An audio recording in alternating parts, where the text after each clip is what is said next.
भगवान विष्णु के 8वें अवतार भगवान कृष्ण का द्वापर युग में बुधवार के दिन रोहिणी नक्षत्र में भाद्रपद मास की कृष्ण पक्ष की अष्टमी तिथि को जन्म लिया था। भगवान कृष्ण तीनों लोकों के 3 गुण सत्गुण, रजगुण और तमोगुण में से सद्गुण विभाग के प्रभारी हैं।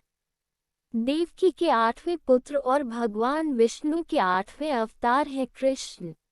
भगवान कृष्ण में जन्म से ही सिद्धियां मौजूद थीं। उनके पिता वसुदेव और माता देवकी जी के विवाह के समय जब मामा कंस अपनी बहन देवकी को ससुराल पहुंचाने जा रहे थे, तभी एक आकाशवाणी हुई जिसमें बताया गया कि देवकी के 8वें पुत्र के हाथों कंस का वध होगा। इसके बाद वसुदेव और देवकी को कंस ने कारागार में डाल दिया। अष्टमी के दिन रात्रि 12 बजे कंस की कारागार के सभी ताले टूट गए और सभी सैनिक गहरी नींद में सो गए। आकाश में घने बादल छा गए और भयंकर बारिश होने लगी। इसके बाद कृष्ण जी का जन्म हुआ। भगवान के जन्म के लिए जिस नक्षत्र और समय को चुना गया वह काफी मायनों खास है।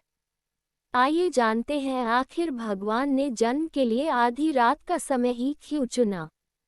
इसलिए आधी रात में जन्मे अजन्मे अष्टमी तिथि की मध्य रात्रि को जन्म लेने का प्रमुख कारण चंद्रवंशी होना है। भगवान राम सूर्यवंशी हैं क्योंकि उनका जन्म सुबह हुआ था और भगवान कृष्ण चंद्रवंशी हैं क्योंकि उनका जन्म रात्रि में हुआ था। श्री कृष्ण चंद्रवंशी हैं और चंद्रदेव उनके पूर्वज।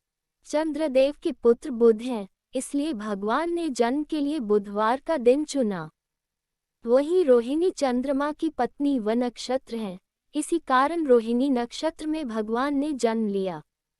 वही अष्टमी तिथि शक्ति का प्रतीक मानी जाती है और भगवान विष्णु इसी शक्ति के कारण पूरे ब्रह्मांड का संचालन करते हैं। इसलिए बुधवार के दिन रोहिणी नक्षत्र में अष्टमी तिथि को भगवान कृष्ण का जन्म हुआ, जिस समय उनके सभी पूर्वज उपस्थित थे। पौराणिक कथाओं के अनुसार चंद्रदेव की इच्छा थी कि वह उनके कुल में जन्म लें। क्योंकि भगवान राम ने तो सूर्य के कुल में जन्म लिया था, इसलिए हे प्रभु इस अवतार में मेरे कुल में जन्म ले ताकि यह सुख मुझे भी प्राप्त हो सके और प्रत्यक्ष दर्शन कर सकूं। भगवान कृष्ण का रात्रि में जब प्रादुर्भाव हुआ तब पूरे ब्रह्मांड का वातावरण सकारात्मक हो गया। देवी देवता मंगल गीत गाने लगे और ईश्वर का गुणगान करने लगे। प्रकृति, पशु पक्षी, साधु संत, किन्न आदि सभी नाचने गाने लगे और ईश्वर के जन्म के लेकर हर्षित हुए।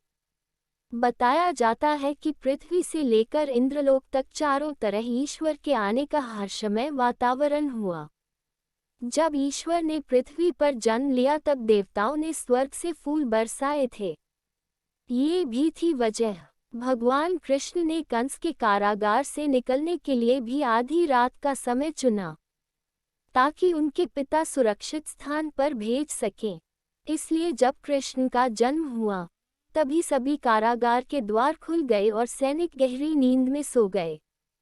तब उनके पिता वसुदेव गोकुल में सुरक्षित पहुंचा सके और वापस जेल में अपनी पत्नी के पास आ गए।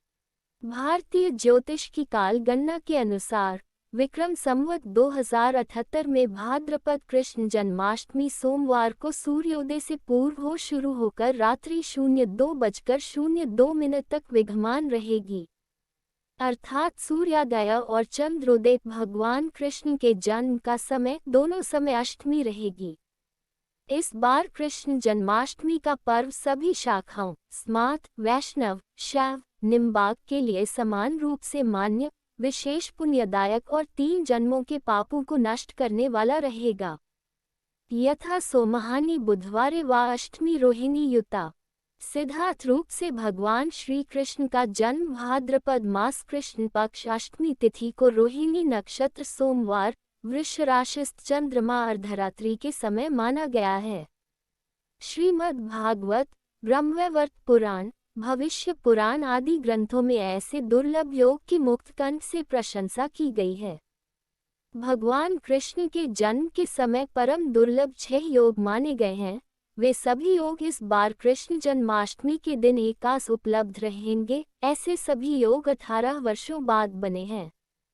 कृष्ण भक्तों के दृष्टिकोण से ऐसे ही कृष्ण जन्म योग में किया गया व्रत पूजन श्री कृष्ण को झूला झुलाना आदि राष्ट्र व समाज के लिए अक्षय श्रीपद व कल्याणकारी सिद्ध होगा।